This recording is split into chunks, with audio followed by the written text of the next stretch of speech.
بسم الله الرحمن الرحيم إنما المؤمنون الذين إذا ذكر الله وجلت قلوبهم وإذا تليت عليهم آياته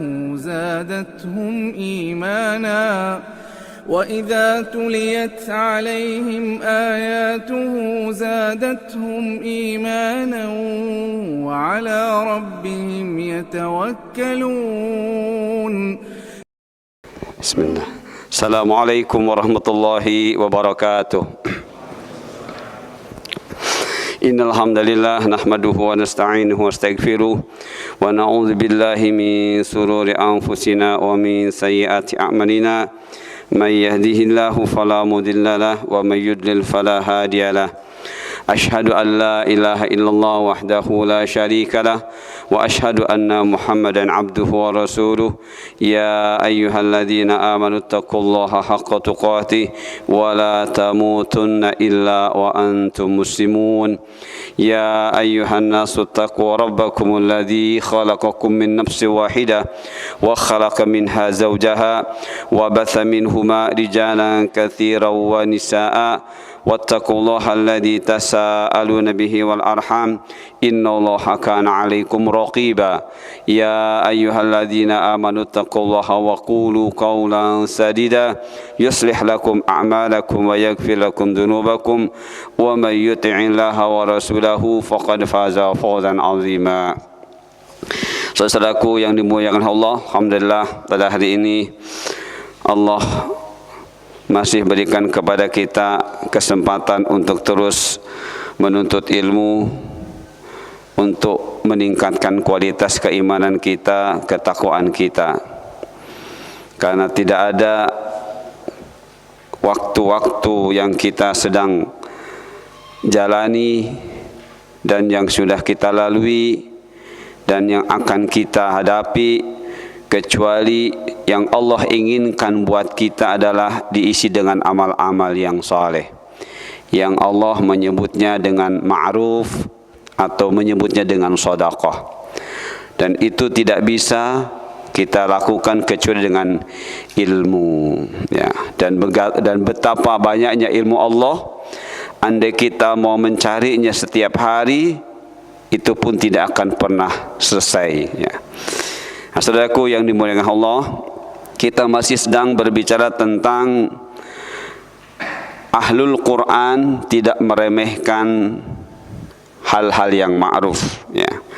Di samping Ahlul Quran harus mengetahui hukum Allah secara global, baik terkait dengan peristiwa-peristiwa awal alam yang akan mempengaruhi hukum Allah yang lainnya, yaitu hukum wad'i dan hukum taklifi. Juga Ahlul Quran harus mengetahui yang ma'ruf tersebut, dan yang ma'ruf ini tidak akan benar tanpa mengenal dua hukum Allah yang disebut dengan hukum taklifi dan hukum wad'i. Jadi seorang tidak akan bisa beramal ma'ruf kalau tidak memahami dua hukum Allah yang disebut dengan al-hukmu at-taklifi wa al-hukmu al-wad'i. Tidak akan bisa. Oleh karena itu sekali lagi saudaraku, alhamdulillah kita sudah mengenal hukum wad'i dan hukum taklifi. Hukum taklifi berarti yang Allah bebankan kepada kita, baik itu namanya wajib atau sunnah, kemudian wajib, sunnah, kemudian haram dan makruh dan ibahah. Sedangkan hukum wad'i adalah peristiwa-peristiwa alam yang terjadi, yang semuanya itu akan mempengaruhi terhadap akan adanya tidak hukum wad'i, terjadi atau tidaknya hukum wad'i, bagaimana cara melaksanakannya hukum taklifi tersebut. Itu semuanya tidak lepas dari pengaruh hukum wad'i. Dan ketika hukum taklifi dipengaruhi hukum wad'i dan kita laksanakan secara benar, inilah al-ma'ruf. Inilah al-ma'ruf namanya. Inilah amal saleh, ya. Dan ketika seseorang beramal ma'ruf, amal saleh, insya Allah ya, Allah tidak akan sia-siakan sekecil apapun yang kita lakukan, karena kata Allah, innallaha la yudhi'u amala amil minkum ya, wa huwa mu'min. Allah tidak akan menyia-nyiakan amalan sekecil apapun selama dia mukmin ya, selama dia mukmin. Nah, saudaraku yang dimuliakan, nanti kita akan meneruskan hadis-hadis yang menerangkan tentang keistimewaannya hal yang ma'ruf. Tapi sebelum kita lanjut ke hadis yang ini, kita menyimpulkan dulu memurajaah yang sebelumnya. Kemarin pada pertemuan lalu kita sudah sampai 5 dari sekian hadis yang menerangkan tentang keistimewaan hal yang ma'ruf adalah seperti ini. Jadi ahlul Quran tidak meremehkan hal yang ma'ruf. Kenapa? Karena hal yang ma'ruf memberi keistimewaan bagi pelakunya. Di antaranya apa? Menjaga diri pelakunya dari berbuat maksiat. Jadi ketika seseorang berbuat ma'ruf, itu secara otomatis dijaga, dilindungi dari berbuat maksiat ya. Seorang yang sedang sholat dan sholatnya benar, dia sedang dilindungi dari berbuat maksiat. Yang satu sholat dengan benar, yang satu tidak sholat, berarti yang satu sudah jelas sedang bermaksiat ya. Sama-sama waktunya ya, sama-sama tempatnya, tapi dia tidak sholat ya, tanpa alasan yang jelas, berarti dia sedang bermaksiat dalam waktu yang bersamaan dengan seseorang yang sedang sholat. Makanya seorang yang berbuat ma'ruf berarti sedang dilindungi dari berbuat maksiat. Makanya di antara keistimewaannya bagi pelaku-pelaku ma'ruf adalah seperti itu. Satu, menjaga diri pelakunya di berbuat maksiat. Jadi semakin kita mengisi waktu dengan hal yang ma'ruf, semakin kita terjaga dari berbuat maksiat, yaitu penentangan kepada Allah, baik penentangan berupa kemungkaran ataupun berupa fahsya ya. Kemungkaran berarti terkait dengan ibadah-ibadah, fahsya terkait dengan duniawiyah. Kemudian di antara keistimewaan al-ma'ruf bagi pelakunya adalah sesuatu perbuatan yang sepertinya remeh tapi ternyata adalah ma'ruf, maka itu adalah amal keimanan. Sebagaimana yang sudah kita ketahui bahwa cabang dari ma'ruf, cabang dari iman ya, paling kecilnya kata Rasul apa? Imatah al-adha anit tariq, mengambil sesuatu yang membahayakan manusia dari jalanan, apa saja ya, apa saja, walaupun ternyata yang di jalannya itu benda besar, tapi itu ternyata ranking paling bawah ya. Mengambil, menyingkirkan sesuatu yang di jalanan ya, yang akan mengganggu atau membahayakan siapapun, ternyata kata Rasul adnaha, itu paling kecil, rankingnya paling bawah. Jadi andai pohon itu melintang di jalan, kalau melihat kepada hadis yang Rasul sampaikan, itu adnaha, yang paling rendah teman-teman ya, yang paling rendah. Bagaimana dengan ada paku tengah jalan, masuk ke adnaha, masuk ke yang paling rendah dari apa? Dari amal keimanan kita. Nah, itu teman-teman. Jadi jangan meremehkan sesuatu yang ma'ruf. Sekecil apapun kita anggap itu kecil, tapi kalau ternyata ma'ruf, itu bukti keimanan. Nah, Rasulullah juga pernah bersabda, la yazni azani hina yazni wa huwa mu'min. Seorang yang berzina tidak akan berzina ya, ketika dia mau berzina wa huwa mu'min, kalau dia mukmin ya. La yazni azani hina yazni wa huwa mu'min. Seorang yang mau berzina tapi saat itu dia mukmin, dia akan batalkan perbuatan zinahnya tersebut. Tapi ketika dia lakukan zina, saat itu kata Rasulullah, laisa bimumin. Tapi kata para ulama, yang dimaksud bukan mukmin di sini tidak berarti dia kafir, namun dia saat itu sedang berbuat dosa besar terkait dengan dosa tersebut, gitu ya. Tidak berarti dia kafir, tapi saat itu dia sedang berkurang keimanannya terkait dengan perbuatan zina. Nah, itu teman-teman ya.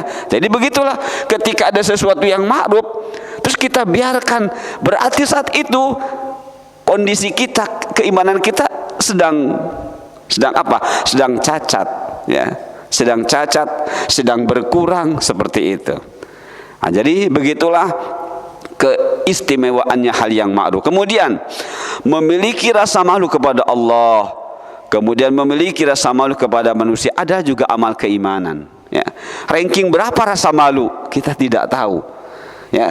Tapi kapan kita ini merasakan bahwa diri kita ini malu kepada Allah, dan kapan pula kita merasakan bahwa diri kita malu kepada manusia? Para ulama menjelaskan, kita dianggap saat itu merasa malu dan punya rasa malu kepada Allah ketika ada hal yang ma'ruf kita segera kerjakan. Jadi itu ada yang ma'ruf, kerjakan, itu berarti kita punya rasa malu kepada Allah. Begitu pula kebalikannya, ketika ada kemaksiatan dan kita memungkinkan bisa melakukannya, kita hindari, berarti itu rasa malu. Tapi ketika ada yang ma'ruf kita tidak mengerjakannya, dan ada yang maksiat kita malah begitu asik melakukannya, saat itu kita sedang tidak punya rasa malu kepada Allah. Berarti saat itu pula iman kita sedang down, ya, sedang berkurang. Entah seberapa hebat kurangnya, tapi saat itu tidak punya rasa malu kepada Allah. Nah, sedangkan rasa malu kepada manusia adalah kita menjaga harga diri. Harga diri kita ada 3 yang disebut dengan kehormatan: diri kita, keturunan kita, dan harta benda kita. Nah, itulah kehormatan kita. Maka kita harus menjaganya dengan apa? Dengan tidak mencacatinya. Misalnya seseorang yang miskin mengeluh-ngeluh tentang kemiskinannya, ya, tidak menjaga, dia malah memperlihatkan, saya miskin, saya butuh ini, seperti itu namanya tidak punya muruah, tidak punya wibawa, dan itu berarti dia sedang kurang keimanannya. Begitu juga orang yang kaya, menampakkan kekayaannya dengan begitu sombongnya, saat itu dia pun sama, tidak punya muruah, tidak punya rasa malu, ya. Jadi kaya miskin hanyalah ujian dari Allah, ya. Jadi kita harus bisa menghadapi ujian tersebut, bagaimana menjadikan itu pahala buat kita. Nah, itulah rasa malu kepada sesama manusia. Kemudian seorang mukmin yang sakit atau bepergian, ia akan tetap memperoleh pahala dari amalan yang telah ia biasakan ketika ia sehat dan ketika ia mukim. Berarti Rasulullah memberitahu kepada kita melalui hadis-hadis yang kita sudah pelajari bahwa hendaknya kita berusaha membiasakan hal yang ma'ruf, ya, menjadikan hal yang ma'ruf itu rutinitas kita setiap waktu, sehingga ketika kita sakit atau kita dalam bepergian atau kita tidak mampu melaksanakannya hal itu, Allah tetap mencatat itu seperti kita waktu sehat dan waktu kita tidak sedang bepergian. Ayo teman-teman, ya, coba bayangkan kalau teman-teman melakukan bepergian sekian hari, berapa sholat yang ditinggalkan dari sunat rawatib, dari sholat-sholat sunnah muakkadahnya, tapi Allah tetap mencatatnya, ya, tetap mencatatnya. Padahal melakukan sholat-sholat sunnah rawatib, ya, sehari semalam terus tiap hari, apa pahalanya teman-teman? Dibangunkan rumah di surga, dibangunkan rumah di surga. Maka ketika kita sudah menjadikan itu ada kebiasaan kita rutin, saat itu kita tidak berkesempatan melakukannya, Allah tetap mencatat kita melakukan amalan tersebut. Nah, subhanallah. Nah, kemudian ruku dan sujud yang benar adalah penggugur dosa hamba, ya. Dari sujud yang benar, ruku yang benar, berarti seorang hamba sedang digugurkan dosa-dosanya. Nah, sedangkan kita ini tidak lepas dari dosa. Hidup kita tidak lepas dari dosa. Hampir setiap detik, setiap saat kita ini berdosa, ya. Entah dosa jengkel, entah dosa melihat, entah dosa mendengar, selalu ada. Namun Allah berikan kepada hambanya yang mengenal ma'ruf fasilitas untuk bisa diampuni dosa-dosanya. Dan ciri orang yang diampuni dosa, dia berusaha memperbaiki amal-amalnya, ya. Ulama menjelaskan orang yang diampuni dosanya oleh Allah, cirinya apa? Yajtahidu fi islahi amali, berupaya terus non-stop untuk memperbaiki amal-amalnya. Itu tanda orang itu diampuni dosanya. Berarti orang yang tidak diampuni dosanya santai dalam hidup ini, ya, tidak mau mengerti dosa, tidak peduli dengan amal-amalannya benar atau tidak, ya. Berarti dia tidak termasuk orang-orang yang belum diampuni dosanya, ya, belum diampuni dosanya, tidak termasuk yang diampuni dosanya. Nah, kemudian teman-teman, dari hadis-hadis yang sudah kita pelajari, yang keenam adalah orang yang sholat itu menunjukkan bahwa dirinya sedang bermunajat atau sedang berkomunikasi dengan Allah. Apa isi komunikasinya? Makanya kata Rasulullah, falyanzur madza yunaji. Falyanzur, yanzur itu artinya Rasulullah menyuruh kita berpikir secara komprehensif, secara luas, secara detail. Apa yang harus kita lakukan saat kita sholat, kata Rasulullah. Nah, makanya isi sholat itu teman-teman bersyukur, ya. Jadi isi sholat itu bersyukur, ya. Kita dijadikan oleh Allah sebagai hamba yang mengerti hakikat hidup. Dan bukti kita mengerti hakikat hidup, Allah menyuruh kita sholat, ya. Sholat seperti itu. Jadi bersyukur adalah menggunakan nikmat-nikmat Allah untuk beramal soleh, ya, atau untuk beribadah. Kita punya rumah, ya, kita gunakan rumah untuk di dalamnya aktivitas-aktivitas agama, sholat sunnah, ngaji, ya, hilangkan sesuatu yang akan memadorotkan kita seperti gambar-gambar, patung-patung, pajangan-pajangan yang akan menghalangi, ya, masuknya rahmat ke dalam rumah kita, kita hilangkan, ya, seperti itu. Itu tandanya kita bersyukur dengan rumah kita, ya. Walaupun rumah kita belum milik sepenuhnya, ya, mungkin ngontrak atau pinjam atau apa saja. Yang jelas itu adalah nikmat dari Allah yang harus tetap kita syukuri. Jadi orang yang sholat sedang bermunajat, sedang berkomunikasi, isi munajatnya adalah bersyukur, memuji Allah, menyanjung Allah, berdoa dan lain sebagainya. Itulah isi, itulah munajat. Makanya kata falyanzur madza yunaji, perhatikan apa yang sedang dimunajatkan. Makanya kita yang sama-sama di sampingnya, misalnya sedang sholat, tidak mengeraskan bacaannya. Yang sedang tidak sholat, zikir atau baca Quran juga tidak dikeraskannya. Seperti itulah petunjuk Allah melalui Rasulullah SAW terkait dengan cara munajat. Maka hendaknya ia harus mengetahui etika berkomunikasi dengan Allah. Jadi cara kita berkomunikasi dengan Allah, pertama Allah perintahkan kita berwudu, ya. Setelah berwudu, kemudian pahami tentang sholat. Makanya kita bisa melihatnya bagaimana kita memahami etika berkomunikasi dengan Allah, itu ada di dalam surah Al-Baqarah ayat 238, ya, yang berbunyi hafizu 'alas salawati was salatil wusta wa qumu lillahi qanitin. Jagalah salat, peliharalah salat, ya, dan salat wusta, salat asar, dan berdirilah alias salatlah saat menghadap Allah qanitin dengan penuh kehusuan. Nah, isi dari qanitin ini dan hafizu, ya, kata para ulama minimalnya 6. sebelum sholat, yaitu berwudu. Di dalam sholat, tata cara sholatnya, waktu sholatnya, pakaian sholatnya, kemudian tempat sholatnya, dan terakhirnya adalah konsekuensi dari sholatnya. Jadi sebelum sholat berarti berwudu.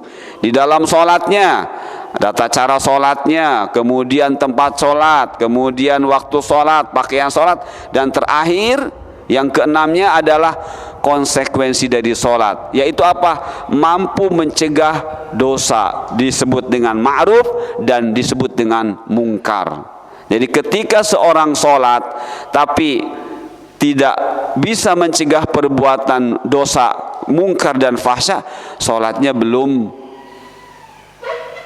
benar, ya. Nah, kemudian 2 rakaat sebelum sholat subuh, qobliyah subuh, pahalanya ada lebih dari dunia dan seisinya, ya. Kemudian 8, tuntunan Rasulullah SAW bahwa perbuatan yang ma'ruf antara azan dan iqamah adalah sholat sunnah qobliyah, baik muakkadah atau ghair muakkadah, dan berdoa secara masing-masing. Jadi berdasarkan hadis yang sudah kita pelajari, Rasulullah menuntun kita, ya, memberitahu kepada kita ilmu bahwa perbuatan ma'ruf antara azan dan iqamat yang harus dilakukan adalah apa? Sholat sunnah yang qobliyah, baik qobliyahnya itu muakkadah ataupun ghair muakkadah.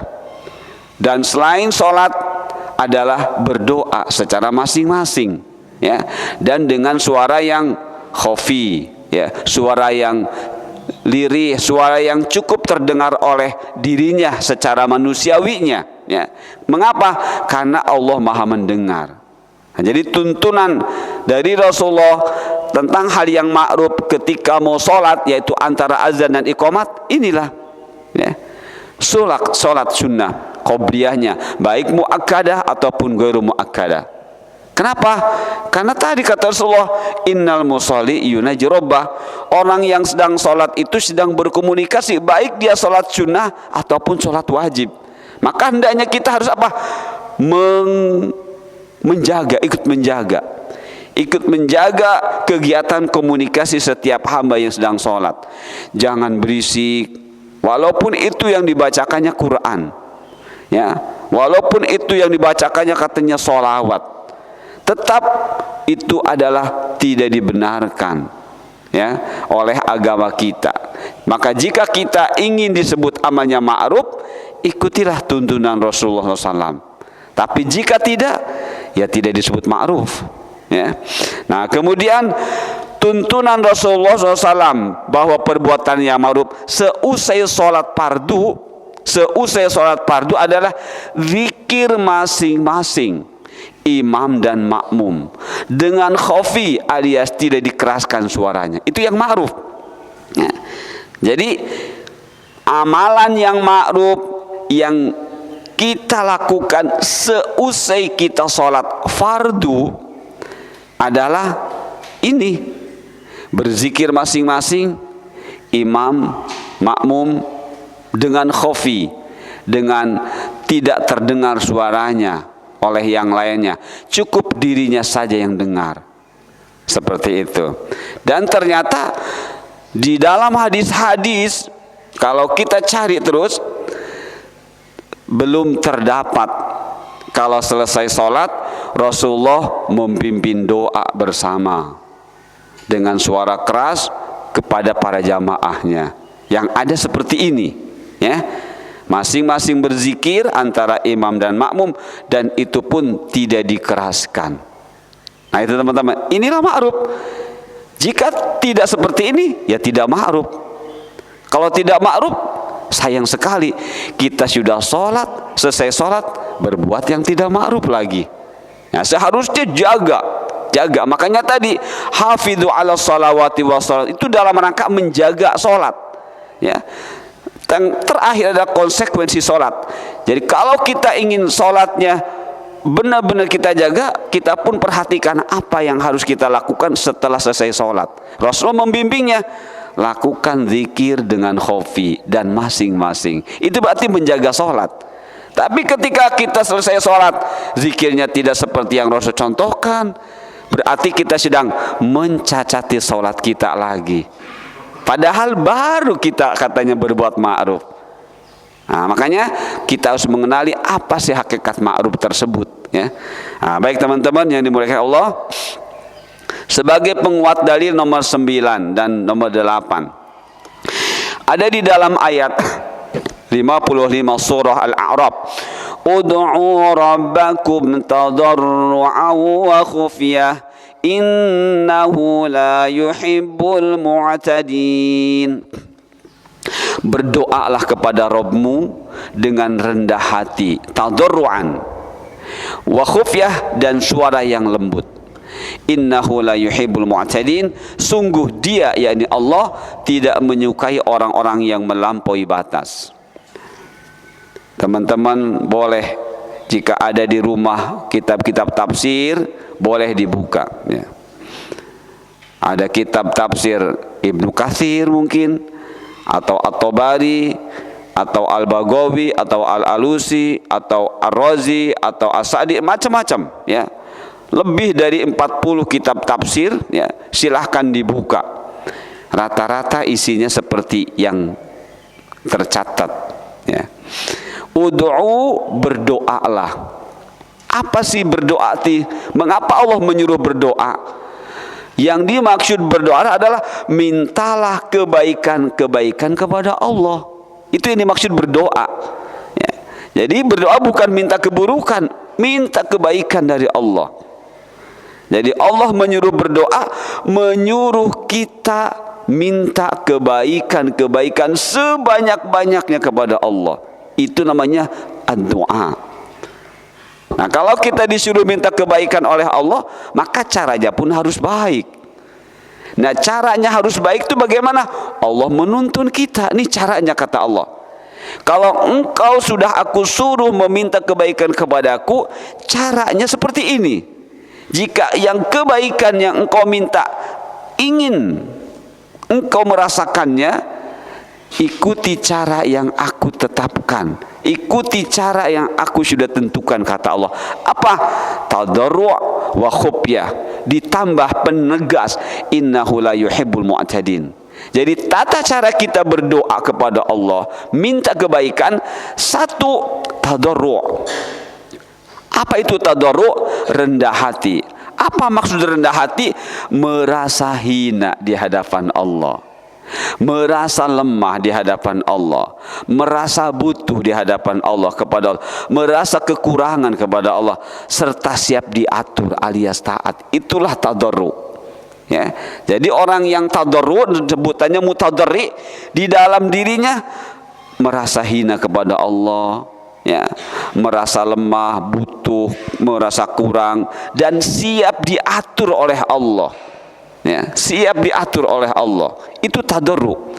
Jadi kalau kata Allah, kalau engkau mau diterima doanya, mau didengar doanya, dan mau dikabulkan, lakukan pertama tadarru. Begitu kata Allah, tentu. Yang kedua, khufyah. Kalau engkau sudah tadarru, khufyah. Apa ya Allah? Suara lembut. Maksudnya suara lembut apa? Pertama, tidak mengeraskan suaranya. Kalau Imam As-Syafi'i mengatakan, yakfi antasma nafsuhu, cukuplah, yang dimaksud khafi itu yang mendengar dirimu saja cukup. Bahkan tetangga yang di samping pun kalau bisa jangan dengar. Seperti itu. Jadi jika ingin doa kita didengar oleh Allah, dikabulkan oleh Allah, tadarru. Yang kedua khufyah. Apa khufyah? Suara lembut. Maksudnya apa? Pertama, tidak mengeraskan suara, dan kedua, menumbuhkan rasa ikhlas alias menjauhi riya. Jadi Allah tahu kalau kita mengeraskan suara, kemungkinan celah untuk riya itu sangat besar. Karena Allah Maha tahu, ya, kemungkinan seseorang melakukan riya, jatuh kepada riya, muncul riya, itu sangat besar. Makanya Allah perintahkan khufyah, pelankan. Dan ini termasuk perintah Allah, dikaitkan dengan ud'u, ya. Karena ud'u adalah perintah, dan perintah itu teman-teman sudah tahu wajib, dan wajib itu dikerjakan dapat pahala, ditinggalkan berdosa. Berarti ketika kita tidak khufyah, tidak pelan suaranya, dan tidak tadarru, doa kita la yustajab, tidak didengar oleh Allah, walaupun suaranya keras, justru Allah tidak mau mendengar. Jadi kita ini sudah berpikir, jangan berpikir mengikuti kita, mengikuti cara Allah menyuruh kita berpikir. Selalu terbalik, ya, seperti itu. Menurut kita senang, menurut kita bagus, padahal kata Allah tidak. Menurut kita jelek, justru menurut Allah bagus. Kita suruh bisa berpikir seperti itu oleh Allah. Jika ingin ma'ruf, kata Allah. Nah, teman-teman, ya. Nah, memperkuat, kan tadi sini khufyah itu suara lembut, alias tidak mengeraskan, dan harus ikhlas. Apa ikhlas? Jangan ria, jauhi ria, jauhi ingin dipuji. Dengan berdoa keras, kata-katanya mulai disusun yang bagus supaya terdengar enak, sudah ria, jatuh. Ya, jatuh itu. Ketika menyusun doa dikeraskan, biar orang mendengar susunan doanya bagus sekali, sudah jatuh ria. Karena ria itu asirkul hopi, lembut sekali, seperti semut hitam berjalan di atas batu yang hitam di malam yang hitam kelam. Coba kelihatan nggak? Tidak. Jadi syirik asgor, ria itu seperti semut hitam di malam hari berjalan di atas batu yang hitam. Silakan, kelihatan tidak? Itulah ria. Makanya Allah Maha Tahu. Ya, Allah Maha Tahu. Allah sampaikan ayat ini untuk menjaga agar ibadah kita bersih dari ria. Nah, innahu la yuhibbul mu'tadin. Allah pertegas, sesungguhnya Dia, yakni Allah, tidak menyukai orang-orang melampaui batas. Apa maksud melampaui batas? Ini yang dimaksud melampaui batas adalah tidak tadarru dan tidak khufyah. Jadi ketika dua persyaratan sekaligus rukun berdoa ini tidak dipenuhi, masuk ke mu'tadin, masuk ke orang-orang yang melampaui batas. Begitu teman-teman. Ya, lihat, silakan dibuka kitab-kitab tafsir untuk memperjelasnya, ya. Seperti itu. Nah, ini yang pertama teman-teman, ya. Jadi ma'ruf adalah seperti ini. Berdoa yang ma'ruf yang begini, ya. Bahkan di masa Khalifah Umar kalau nggak salah, itu terjadi kelompok berdoa dipimpin oleh satu orang, ya, dengan suara keras terdengar oleh yang lain. Ternyata Khalifah Umar bin Khattab sangat marah sekali, sampai-sampai beliau mengatakan, a'id li sauton, ambil pecut buat saya, ambil pecut. Buat apa? Buat memecut mereka. Itu di zaman Khalifah Umar. Jadi Umar tidak mau terjadi apa yang tidak terjadi di masa Rasulullah, yaitu seperti ini, berdoa, ya, dipimpin dengan satu orang dengan suara yang keras. Nah, teman-teman, kemudian pada ayat masih surat Al-A'raf ayat 205, wadhkur rabbaka fi nafsik tadarruan wa khifah. Kalau tadi khufyah, kalau ini khifah. Ya, kalau khufyah itu pelan, lembut. Kalau khifah ini takut. Ya, kalau takut berarti pada kata khufyah tadi itu mengandung rasa takut. Ya, mengandung rasa takut. Seperti itu. Takut tidak diterima, ya, doanya, takut salah berdoanya, takut ria dan sebagainya. Nah, kalau di sini khufyahnya dunal jahar. Dunal jahar, ya. Dunal jahar itu sama dengan khufyah.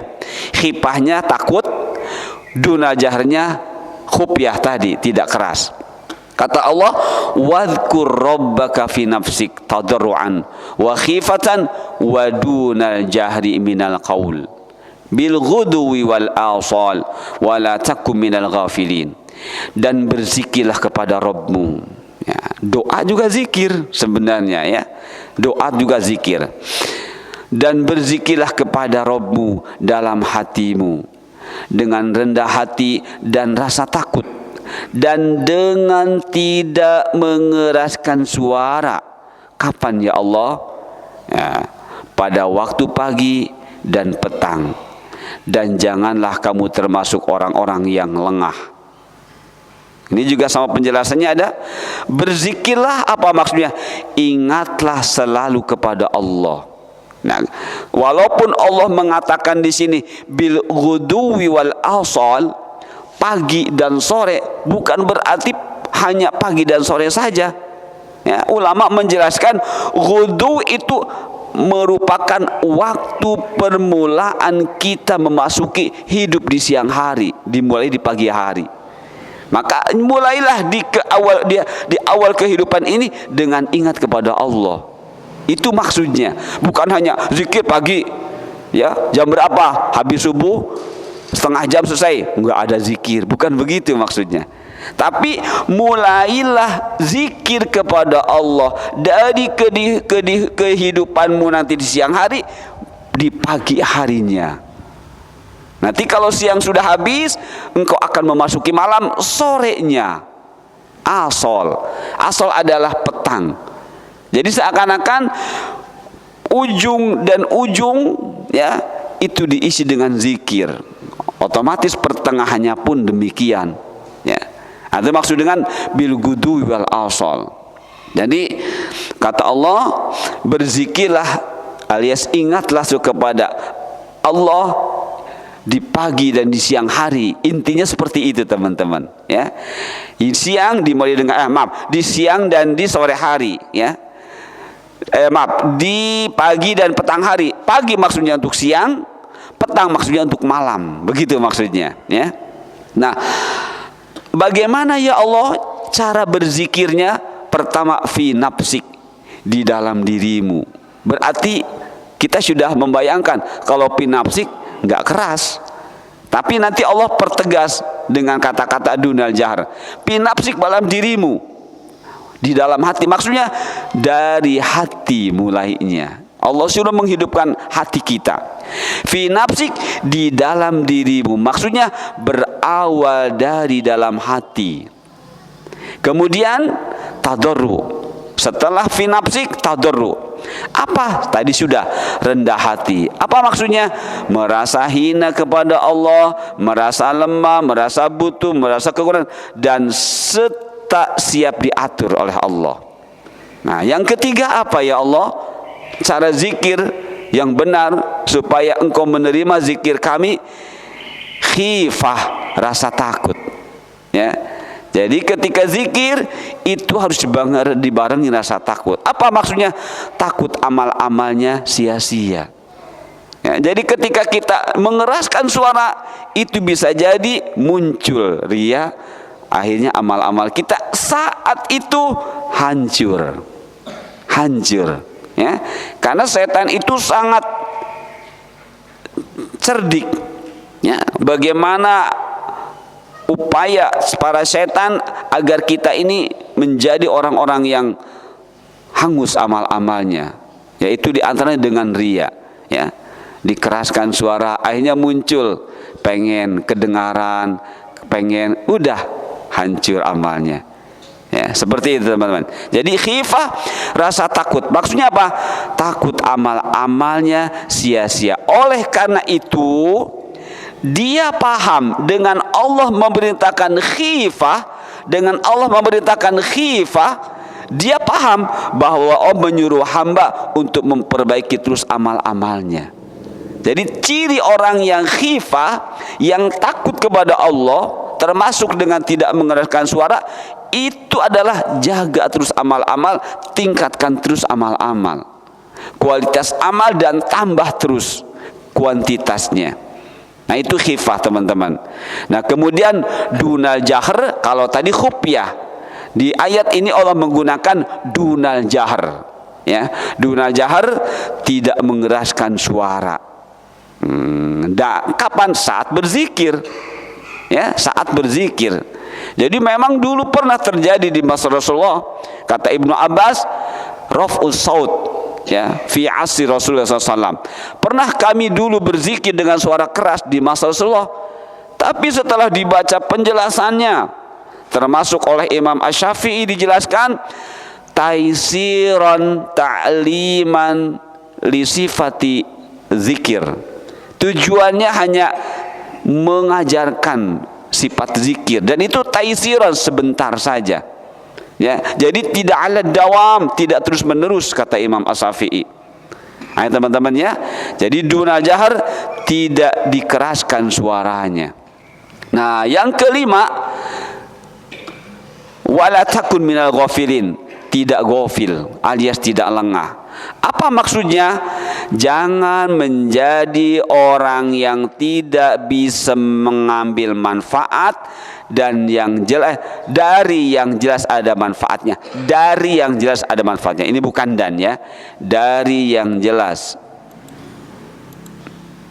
Bukan dan, mohon maaf.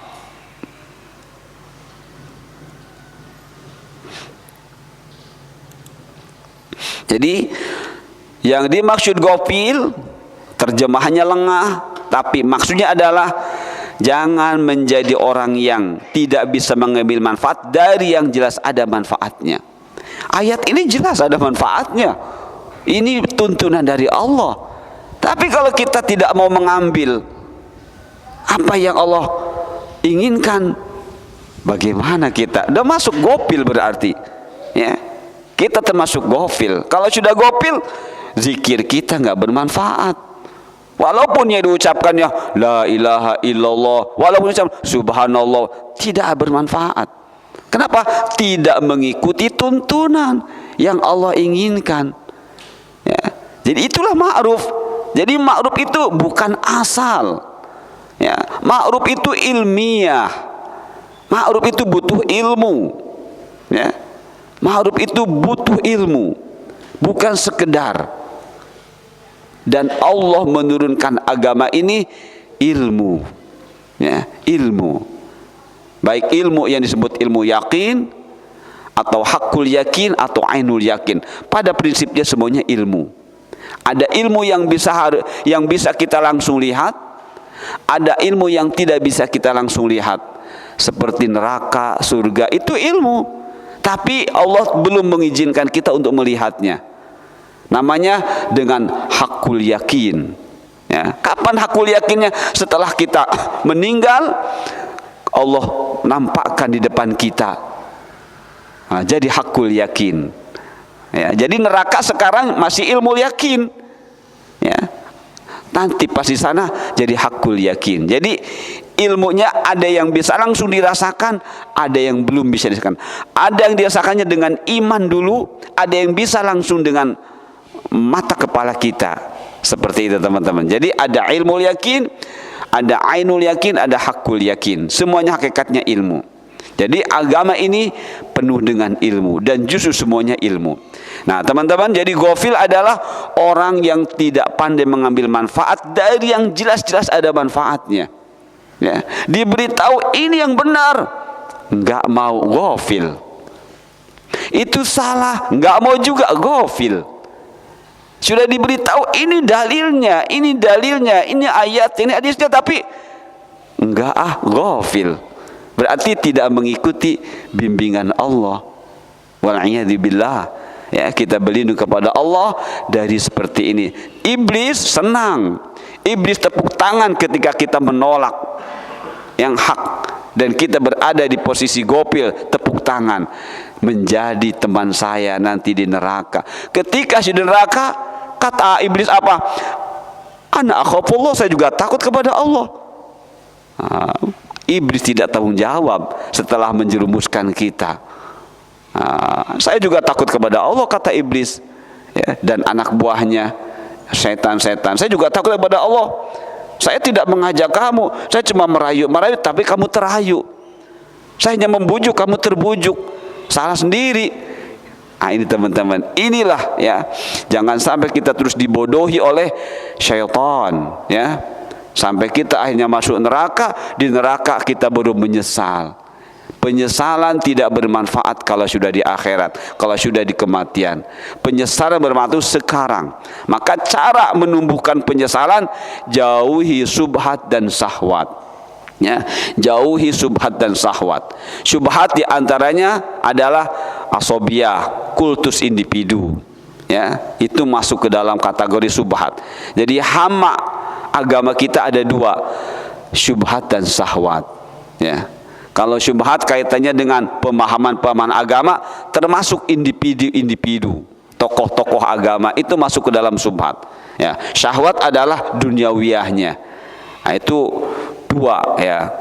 Hama agama itu dua, syahwat dan syubhat. Nah, teman-teman yang dimuliakan Allah, kemudian untuk mempertegas tentang kata ghafil, kita bisa lihat dalam ayat 179 Masjid Al-A'raf. Dan ini ancaman. Ketika kita tetap memposisikan diri kita di ghafil, maka Allah ancam kita. وَلَقَدْ ذَرَأْنَا لِجَهَنَّمَ كَثِيرًا مِنَ الْجِنِّ وَالْإِنسِ لَهُمْ قُلُوبٌ لَا يَفْقَهُونَ بِهَا وَلَهُمْ أَعْيُنٌ لَا يُبْصِرُونَ بِهَا وَلَهُمْ آذَانٌ لَا يَسْمَعُونَ بِهَا أُولَئِكَ كَالْأَنْعَامِ أُولَئِكَ كَالْأَنْعَامِ بَلْ هُمْ أَضَلُّ أُولَئِكَ هُمُ الْغَافِلُونَ. Dan sungguh akan kami isi neraka jahanam dengan jumlah yang banyak dari kalangan jin dan manusia, yang mereka itu memiliki hati tetapi tidak digunakan untuk memahami ayat-ayat Allah. Qalbun, kita alam sudah membahasnya, ya. Qalbun. Jadi kalau orang ini tidak menggunakan hatinya untuk memahami ayat-ayat Allah, qalbun, alias segumpal darah atau segumpal daging. Tapi kalau sudah dia memahami ayat-ayat, berusaha qalbunnya dijadikan untuk memahami ayat-ayat Allah sehingga dia mengerti hakikat hidup, maka dia punya nama yang lain dari qalbunnya. Kita sudah dapat alhamdulillah lubun, aklun, fuad dan nuha. Berarti qalbunnya sudah berfungsi. Tapi kalau 4 nama ini, lubun, aklun, fuad, nuha belum ada, ya sudah, dia termasuk akan masuk ke dalam ayat ini, walaqad dzara'na li jahannam, akan menjadi penghuni neraka. Karena Allah yang mengatakan, ya, lahum qulubun, mereka punya qalbun, tapi la yafqahuna biha, tidak digunakan untuk memahami ayat-ayat Allah. Ya, walahum a'yun, mereka punya mata, la yubsiruna biha, tidak digunakan untuk melihat. Sebagaimana teman-teman sudah tahu, kalau disebut ainun, jamannya ayun, itu fisik yang kita lihat, yang kita bisa melihatnya. Tapi ketika yubsir, basor, itu fungsinya. Fungsi dari ainun adalah al-absor. Apa maksudnya? Melihat sesuatu yang menjadikan kita mengerti hakikat hidup, mengetahui kebenaran. Itu namanya basor atau zamannya absor. Fungsi dari ainun. Jadi kalau ainun itu fisik yang kita bisa masing-masing melihat. Tapi ketika absor, basor, tidak semua orang bisa. Kenapa? Ketika absor, basor itu kaitan dengan melihat kebenaran. Kita melihat itu, tapi kita bisa menjadikan diri kita mendapat kebenaran, mengerti hakikat hidup. Itu basor, berarti fungsi dari ainun. Walahum adzanun la yasma'una biha. Adzan juga sama. Ketika disebut adzan, ini daun telinga, kita bisa melihatnya, kita bisa. Tapi ketika disebut dengan sama, tidak semua orang bisa. Alias apakah dia mendengar dengan benar sehingga dia paham hakikat hidup atau tidak. Nah, yang mengerti diri sendiri ketika kita mau mempelajari Al-Quran. Oh, ternyata Allah jadikan telinga ini yang digambarkan dengan daun telinga di sini tujuannya agar suara-suara yang masuk ke kita menyaringnya. Ya, kita menyaringnya. Dan bukti suara-suara itu disaring, kita mengenal hakikat hidup. Oh, ini azan. Oh, ini panggilan saya dari Allah buat ke masjid. Itulah sama. Itulah sama. Azan, kedengaran, santai saja. Malah dengan musik disaingi, musiknya perbesar. Itu bukan sama namanya. Jadi ucapan sama itu ketika dia bisa memasukkan suara ke dalam telinga, membuat dia kenal hakikat hidup. Itu sama. Ya, tapi ketika tidak seperti itu, belum berfungsi. Makanya Allah menyebutnya adzan. Lahum adzan. Mereka dititipi oleh Allah telinga begini, masih saja tetap seperti ini. Ya, tidak mampu menseleksi suara-suara yang mana yang harus masuk, mana yang tidak. Nah, kalau sudah begitu apa namanya teman-teman? Kata Allah, ulaika kal an'am. Mereka itu seperti binatang ternak. Bal hum adall. Bahkan mereka lebih hina dari binatang ternak. Mengapa mereka seperti itu teman-teman? Ulaika humul ghafilun. Karena mereka ghafil. Gopil tadi, gopil sudah disebutkan, tidak mau mengambil manfaat dari yang sudah jelas besar manfaatnya. Al-Quran ini sumber manfaat. Ayat sudah diperdengarkan, penjelasan sudah diperdengarkan, tapi tetap tidak mau. Walaqad dzara'na, berarti akan menjadi calon penghuni-penghuni neraka jahanam. Maka mari teman-teman, ayat-ayat Allah sudah berapa banyak kita baca, kita pahami tafsirnya, ya, kita terus minta kepada Allah agar kita masuk ke dalam orang-orang yang bukan ghafil, bukan mu'tadin, ya. Karena kita ingin mengerjakan yang ma'ruf itu bukan ma'ruf-ma'rufan, ya. Bukan sementara seperti kebanyakan orang ma'ruf baik, bukan. Baiknya menurut Allah dan dicontohkan oleh Rasulullah SAW. Ya, Rasulullah kan uswatun hasanah. Ya, uswatun hasanah, suri tauladan, contoh teladan yang baik. Dan tidak akan bisa seseorang menjadikan Rasulullah sebagai contoh kecuali ada 3 pada dirinya. Sebagaimana dalam surah Al-Ahzab ayat 21, laqad kana lakum fi rasulillahi uswatun hasanah.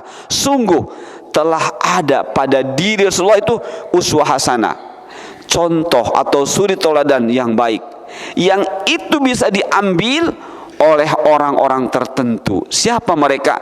Yang punya 3 sifat. Kata ayat itu, pertama, laqad kana lakum fi rasulillahi uswatun hasanah liman kana yarjullah. Syaratnya serta rukunnya. Syarat sebelum, rukun ketika dikerjakan. Syarat pertama untuk bisa menjadikan Rasul sebagai suri tauladan, sebagai contoh, sebagai pilot project adalah yarjullah, mengharap surga Allah. Jadi kalau kita tidak mengharap surga Allah, nggak bisa mencontoh Rasul. Kalau mencontoh Rasul berarti tumbuhkan harapan saya adalah masuk surga. Rasul dicontohkan agar kita masuk surga. Ya, yang Rasul contohkan itu yang ma'ruf.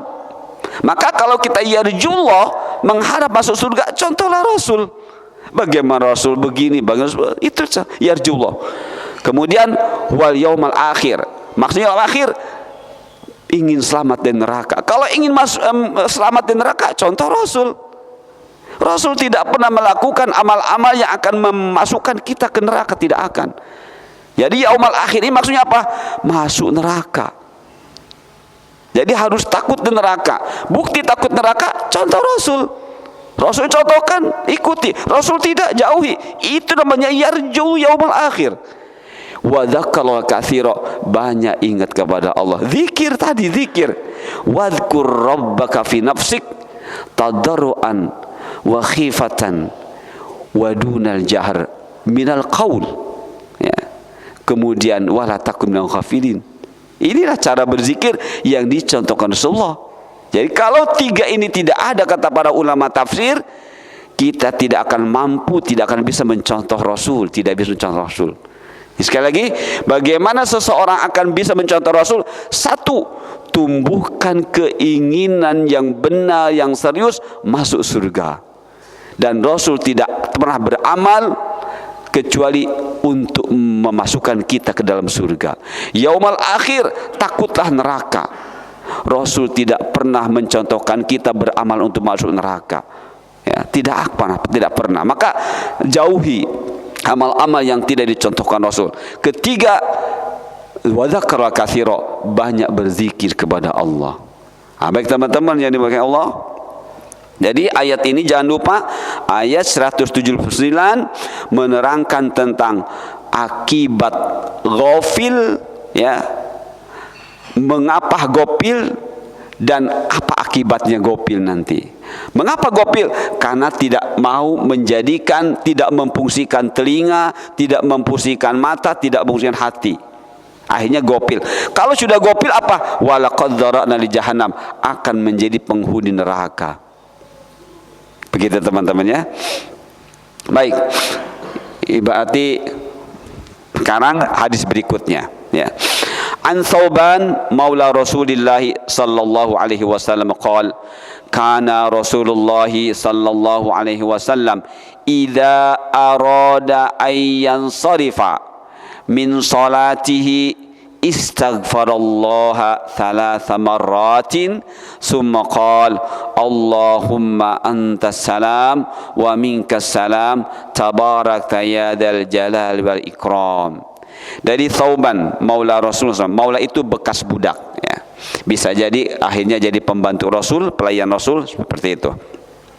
Dari Thauban maula Rasulullah sallallahu alaihi wasallam, ia berkata, apabila Rasulullah sallallahu alaihi wasallam ingin beranjak dari tempat duduknya selepas sholat, maka beliau beristighfar 3 kali, kemudian mengucapkan Allahumma antas salam wa minkas salam tabarakta ya dzal jalal wal ikram. Jadi teman-teman, ketika kita salam pengen ke kamar kecil atau ada tamu, ikuti hadyu Rasulillah, bimbingan Rasul. Apa? Jangan langsung berdiri pergi, sempatkan membaca istighfar 3 kali, seperti itu. Kemudian ucapkan doa Allahumma antas, tapi tidak sambil mengangkat tangan, karena tidak ada dalam hadis-hadis menerangkan bahwa Rasulullah ketika mengucapkan Allahumma antas salam dengan mengangkat tangan.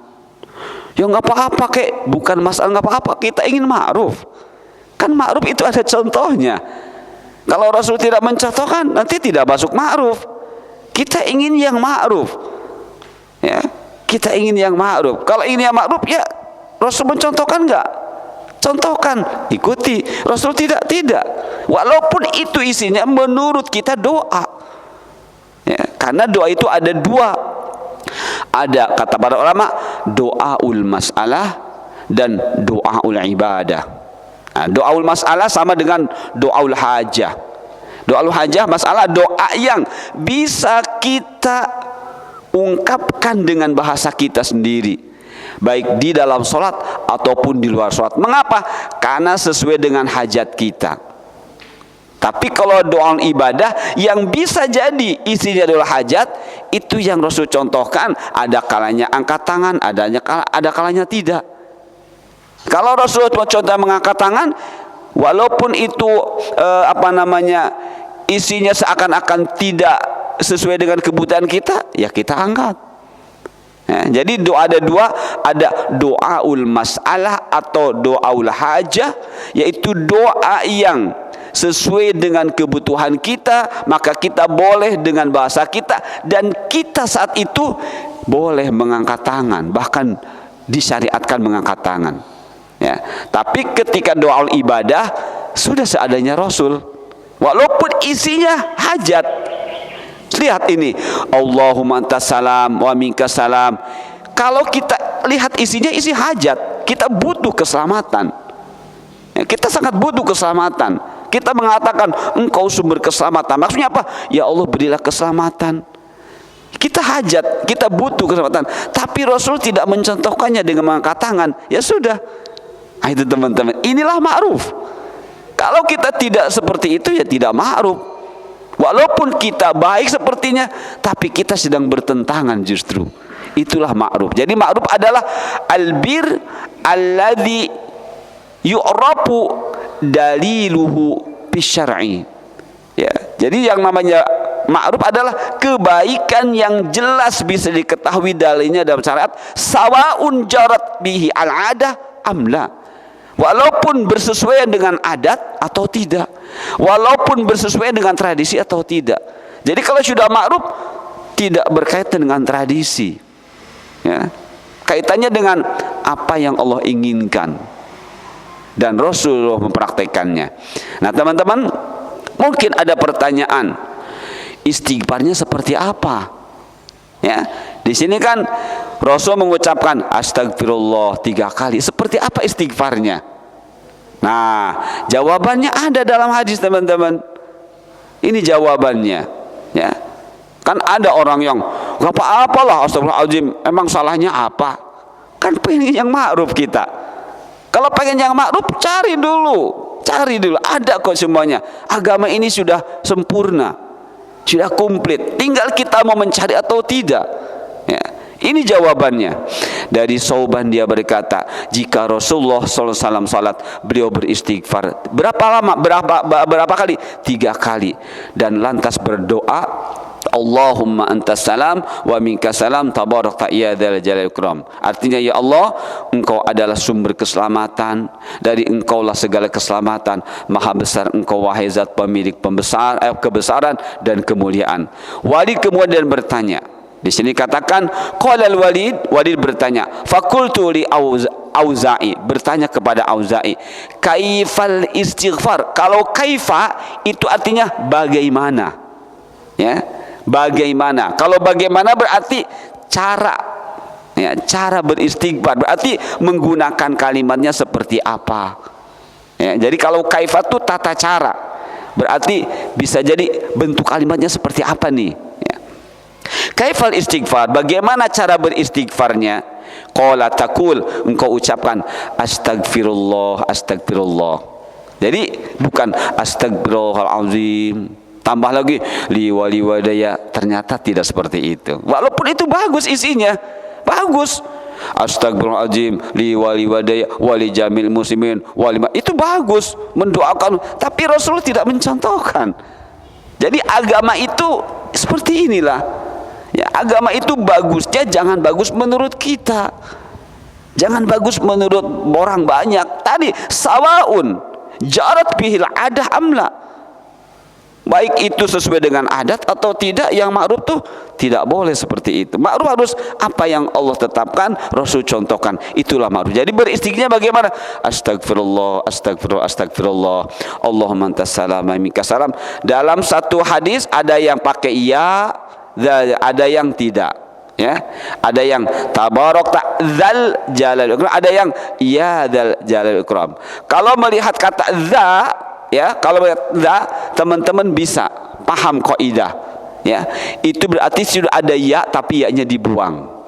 Ini dalam kaidah ilmu nahwu, ini namanya, ini kan mansub itu fathah, ya. Nah, berarti di sini sebenarnya ada ya tapi dibuang. Jadi kita tidak mengucapkannya boleh-boleh saja, ya. Tapi kita harus memahami bahwa di sini sebenarnya ada ya, namun disembunyikan. Seperti ini, ya. Jadi teman-teman mengucapkan dzal jalal boleh, ya dzal jalal. Kalau ya-nya dibuang dan tidak ada ya, di sini justru dzul jalal ikram. Nah, gitu ya maksudnya. Baik teman-teman, sudah pukul 6 lewat, berarti sudah waktu isyraq, ya. 1 jam saja cukup, mudah-mudahan. Insya Allah nanti kita lanjutkan ini agak panjang ya, tentang bagaimana sahabat mengingatkan sahabat yang lain untuk tetap memegang yang ma'ruf. Walaupun sepertinya kecil, tapi begitu perhatiannya sahabat terhadap sahabat yang lain ketika sahabat yang ini tidak berbuat ma'ruf. Nah, ini hadisnya, tapi insya Allah pada pertemuan berikutnya Sabtu depan. Itu saja teman-teman, mudah-mudahan kita termasuk orang-orang yang bukan mu'tadin dan bukan ghafil ya.